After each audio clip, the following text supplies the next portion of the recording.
Hello, friends. Welcome back to the School of Self-Worth. I'm your host, Nicole Song. Today's topic is one that came from my clients because it's one that so many of them struggle with.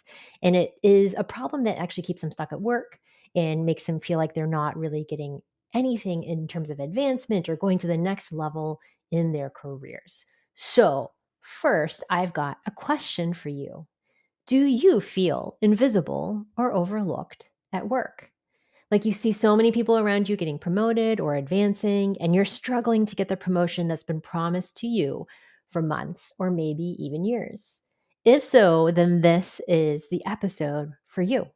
Today, I'll be sharing 3 simple secrets to get recognition at work without having to work more. In fact, working less is part of this plan. So stay tuned because this is a super good, juicy episode.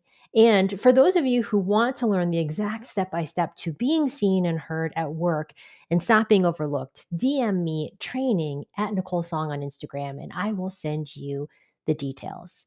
Okay, friends, let's dig into this conversation.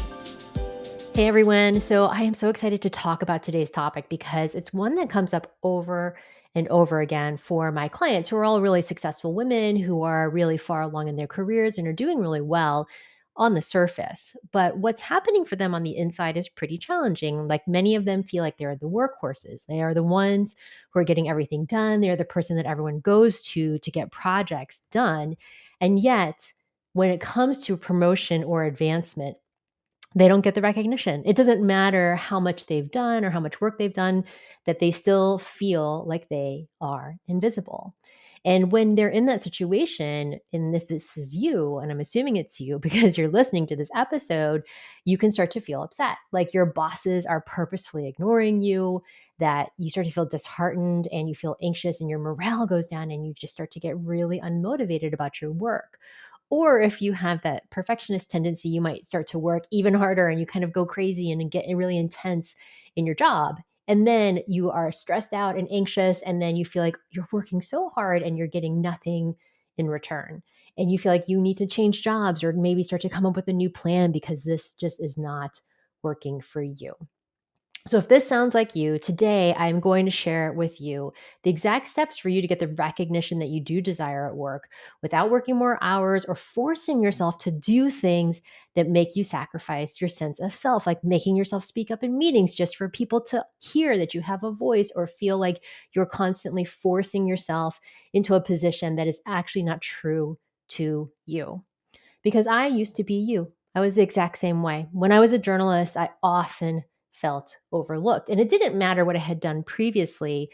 I always still felt like people weren't paying attention to what I was producing and how I was doing.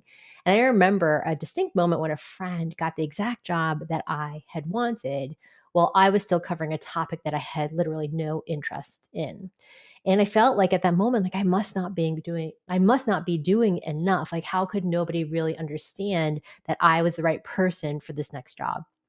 So what did I do? I worked harder. Like I was like, okay, I'm going to prove myself. I'm going to like get more stories done. I'm going to execute more. I tried to build better relationships. I was like, I must need to network more. And I would try to like have coffees with different bosses and editors at the paper. And I also worked on writing better and like trying to improve myself, my skill and my craft and applying for fellowships and other things that might show them that I was really a standout. And what happened is none of it worked. And it took me years to finally realize why. And it's this is that elevated self worth is actually the fastest, most effective way to get the recognition that you desire. And when you are outsourcing your self worth to other people, like your bosses or your promotions, that is actually going to make you feel worse and not actually get the thing that you want, which is the promotion or the recognition. And for me, without a deep understanding of my value and a strong connection to my sense of self, I was never going to reach the next level in my career. So today we're going to talk about the 3 simple steps for you to get there. Okay, so let's do this. So here's the first step. And this one is actually probably the most challenging for pretty much everybody, which is a really simple question to ask yourself about what is it that you actually want? And you might be like, hey, Nicole, I know what I want. That's why I'm here. I want recognition at work. I want promotion. I want advancement. Here's the deeper question around what it is that you want. Why do you want that? What is the purpose for you to get that promotion or recognition?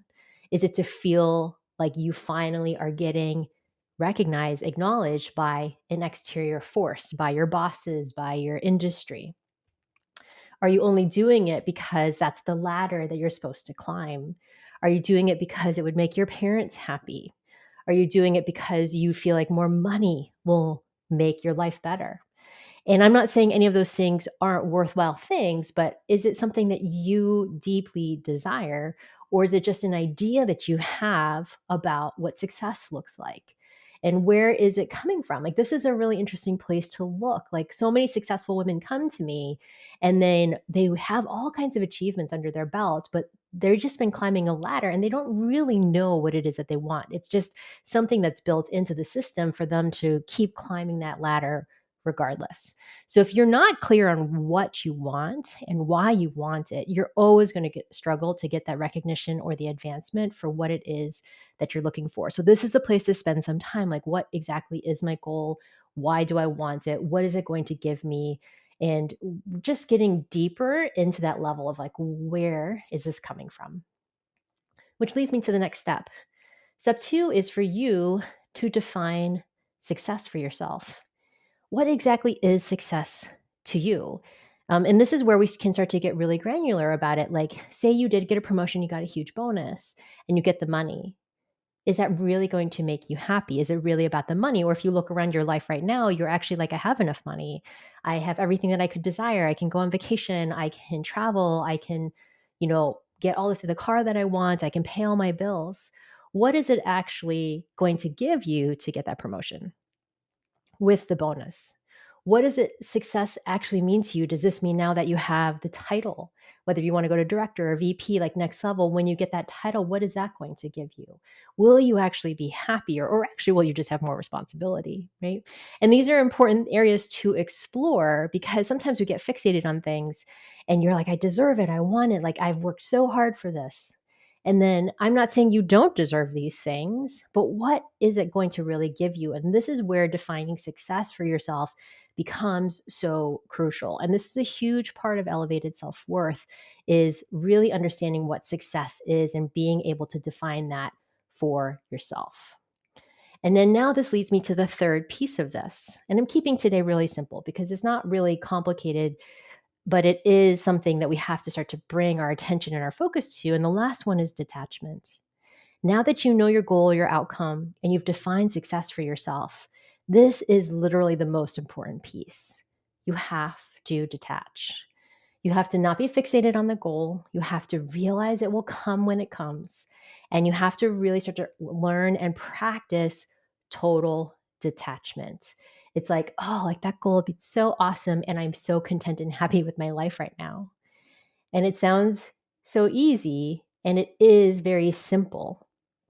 And I've seen this so many times where my clients will understand they've done the first two steps and then they get super attached to the outcome. And that attachment is actually a constriction. It actually prevents us from getting what it is that we want because we want it so badly. And how can you actually say, oh, I'd really love it if that happens. And I can't wait till it does. And I'm so good with my life as it is.